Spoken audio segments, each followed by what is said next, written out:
आज के इस लेसन में हम सेटिंग्स के ऊपर काम करेंगे जो कि वर्डप्रेस के लिए बहुत इंपॉर्टेंट होती हैं। इससे प्रीवियस लेसन में हमने मेन्यू को कैटेगराइज करना सीखा था और इसके अलावा हमने ड्रॉप डाउन बटन्स क्रिएट करना सीखे थे। आज के लेसन में हम कुछ सेटिंग्स के ऊपर काम करेंगे जो कि बहुत इंपॉर्टेंट होती हैं। सेटिंग्स के लिए आप यहाँ पे सेटिंग पे क्लिक करेंगे। सबसे बॉटम में आपके पास सेटिंग आ जाती है। सेटिंग में आपके पास general, writing, reading, discussion, media and permalinks की सेटिंग्स आपके पास है। सबसे पहले आपके पास जनरल सेटिंग्स आती हैं। जनरल सेटिंग में आपका सबसे पहले यहाँ पे साइट टाइटल। तो साइट टाइटल में क्या होता है कि आपने अपनी जो वेबसाइट होती है उसका टाइटल यहाँ पे देना होता है। जैसे कि वर्डप्रेस ट्रेनिंग है, आपने कोई भी साइट का टाइटल आप दे सकते हैं। अगर आपके पास कोई भी साइट का टाइटल, आप कोर्सेज, ऑनलाइन वीडियो ट्यूटोरियल्स, कोई भी आपके पास साइट टाइटल आप यहाँ पे दे सकते हैं। टैगलाइन में आपने कंप्लीट यहाँ पे एक टैगलाइन देना होता है। जैसे कि मैं यहाँ पे लिख देता हूँ free online web education system, जैसे कि यहाँ पे दिया हुआ है free online web education system. आप यहाँ पे कोई भी टैगलाइन लगा सकते हैं। अब यहाँ पे आपके पास एक और चीज है, वर्डप्रेस एड्रेस। अब वर्डप्रेस एड्रेस हमारे पास फिलहाल नहीं है क्योंकि हमने लोकल होस्टिंग पे हम काम कर रहे हैं। लोकल होस्टिंग पे हमने ये काम किया हुआ है। हमने जो तो डायरेक्ट एक्सएम सॉफ्टवेयर की मदद से हमने एक लोकल होस्टिंग दी जो कि हमने अपने सिस्टम को ही लोकल होस्ट बनाया है और वहां से हमने काम किया। जब हम अपनी होस्टिंग परचेज करेंगे और वहां पे जब हम वेबसाइट को अपलोड करेंगे, इसके अलावा जब हम अपना कोई डोमेन नेम लेंगे तो हमने वो नेम यहाँ पे देना होता है जो कि डोमेन नेम होता है, उसको हम यहाँ पे देंगे। जैसे कि यहाँ पे गूगल आपके पास यहाँ पे देखें तो आपके पास google.com.pk है। तो इस तरह ये डोमेन नेम होते हैं जो आपने यहाँ पे ऐड करने होते हैं। तो यहाँ पे आप ऐड करेंगे। साइट एड्रेस में भी आपने वही चीज ऐड करनी है। इसी तरह आपके पास ईमेल एड्रेस है। ईमेल एड्रेस जो मैंने यहाँ पे जब मैंने फर्स्ट टाइम अपना सर्वर क्रिएट किया था तो उस टाइम मैंने यहाँ पे एडमिन पर्पस के लिए मैंने ये ईमेल एड्रेस चूज किया था जो कि सिर्फ और सिर्फ आपस एडमिन पर्पस के लिए यहाँ पे यूज होता है। आप इस ईमेल से मेल भी कर सकते हैं और भी काफी सारे काम कर सकते हैं। आपको कोई भी नोटिफिकेशन वगैरह मिलते हैं यूजर्स के, कोई न्यू यूजर आपकी वेबसाइट में आया है, कोई एंटर हुआ है, तो सारे के सारे जितने भी उसके मेल होंगे वो आपको यहाँ पे मिलेंगे। इसके अलावा आप यहाँ पे चेंज भी कर सकते हैं अपना ईमेल। उसके बाद आपके पास मेंबरशिप। मेंबरशिप में क्या है कि कोई भी यूजर अगर आपकी वेबसाइट में एंटर होता है तो उससे मीन रजिस्टर होना जरूरी है। अगर आप चाहते हैं कि वो रजिस्टर हो के आपकी वेबसाइट में एंटर हो तो आप यहाँ पे एनीवन कैन रजिस्टर पे क्लिक कर सकते हैं। तो रजिस्टर में लॉग इन होगा, उसमें अपना नेम, यूजर नेम, पासवर्ड वगैरह ये सारी चीजें देगा, तब वो यहाँ पे रजिस्टर होगा।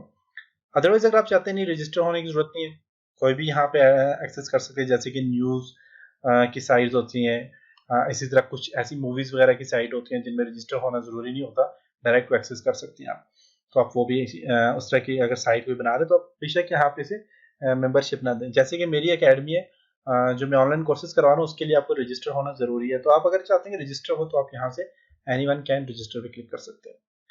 इसके बाद आपके पास न्यू यूजर डिफॉल्ट रूल क्या है। कोई भी अगर न्यू यूजर आपके पास आता है तो उसको आप सब्सक्राइबर ही रहने दें। अगर आप subscriber, contributor, author and editor, ये चार जो ऑप्शन है, इन चार ऑप्शन में उसके पास सिर्फ और सिर्फ इन्हीं चीजों के अख्तियार रहते हैं। जैसे कि एडिटर है, कोई भी आपकी वेबसाइट में आके काम करता है। मीन अगर आपने वहां पे कंटेंट्स के लिए कोई अलग से बंदा रखा हुआ है, आप चाहते हैं कि आपकी वेबसाइट में जब भी कोई पोस्टिंग हो तो पोस्टिंग के लिए जो कंटेंट्स वगैरह यूज हो तो वो ये बंदा लिख के दे। या फिर आपने कोई ऑथर वगैरह वहां पे रखा हुआ है, आपने वेबसाइट कोई और रन कर रहे हैं, तो आप इन चार में से कोई भी ऑप्शन चूज कर सकते हैं। अगर आप एडमिनिस्ट्रेटर रखेंगे, न्यू यूजर को एडमिनिस्ट्रेटर रखेंगे, तो एडमिनिस्ट्रेटर में क्या होगा कि कंप्लीट आपकी वेबसाइट का एक्सेस उसके पास चला जाएगा और उसके पास भी होगा, आपके पास भी होगा। लेकिन वो अगर आपका पासवर्ड चेंज कर देता है आपकी वेबसाइट का तो आप कुछ भी नहीं कर सकते उसका।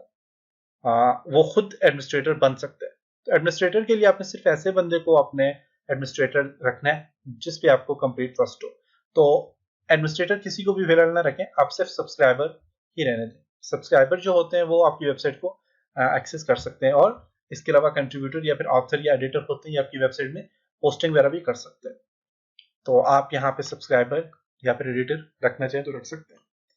इस तरह यहाँ पे टाइम जोन है, अपने टाइम जोन यहाँ पे सेट करना है अपनी कंट्री और सिटी के लिहाज से। आप यहाँ पे टाइम जोन अपने सेट करना है और यहाँ पे आपके पास डेट फॉर्मेट है। डेट फॉर्मेट जैसे कि अगस्त 3, 2016 डेट फॉर्मेट दिया हुआ है। आप यहाँ से इस तरह की डेट फॉर्मेट रखना चाहें, इस तरह की रखना चाहें, इस तरह की रखना चाहें, तो आप अपनी मर्जी से रख सकते हैं। मैं यहाँ पे यही रहने देता हूँ। टाइम फॉर्मेट है, टाइम फॉर्मेट आप इस तरह का रहना देते हैं, इस तरह का रहने देते हैं, इस तरह की आपकी मर्जी, आप जो भी यहाँ से टाइम फॉर्मेट रखना चाहें रख सकते हैं।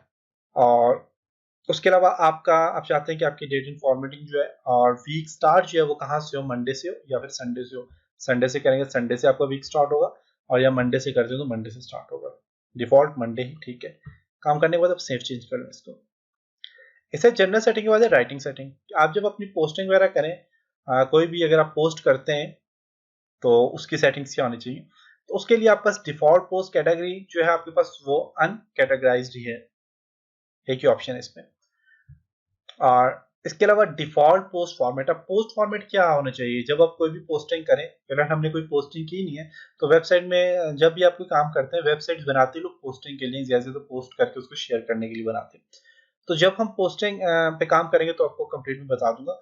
तो पोस्टिंग में आपने जो फॉर्मेट रखना है वो स्टैंडर्ड जो है वो सबसे बेस्ट फॉर्मेट है, क्योंकि स्टैंडर्ड में आप पिक्चर भी ऐड कर सकते हो, आपने अगर इमेजेस वगैरह ऐड करनी है, आपने मूवीज वगैरह, ऑडियो वगैरह, वीडियो, ये सारी चीजें अगर आपने ऐड करनी है तो आप ऐड कर सकते हैं। चार्ट वगैरह ऐड करना है तो ये सारी चीजें आप यहाँ पे ऐड कर सकते हैं। चैट वगैरह वहाँ पे ऐड करना है, चैटिंग वगैरह करनी है तो वो भी आप यहाँ पे ऐड कर सकते हैं।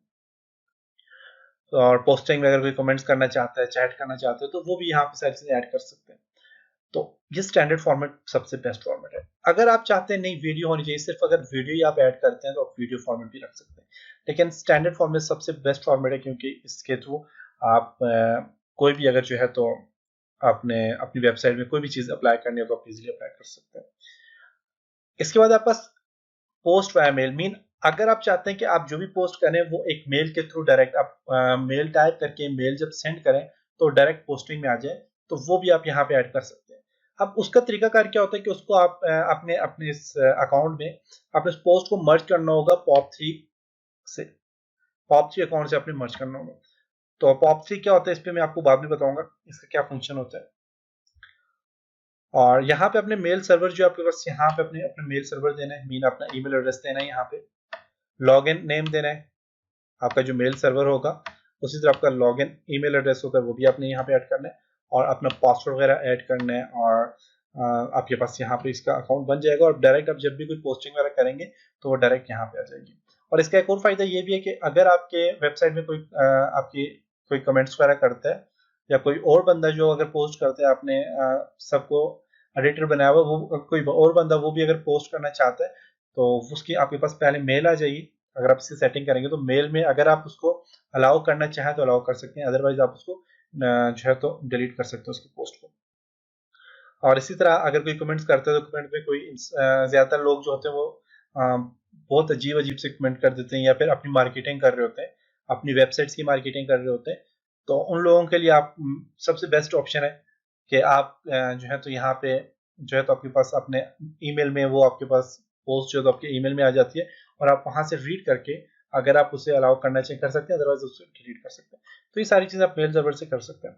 तो मेल सर्वर में आपने यहाँ पे अपना ईमेल एड्रेस देना होता है, ईमेल एड्रेस एक्सेस करना होता है, जो कि पॉप3 से आपने एक्सेस करवाना होता है उसको।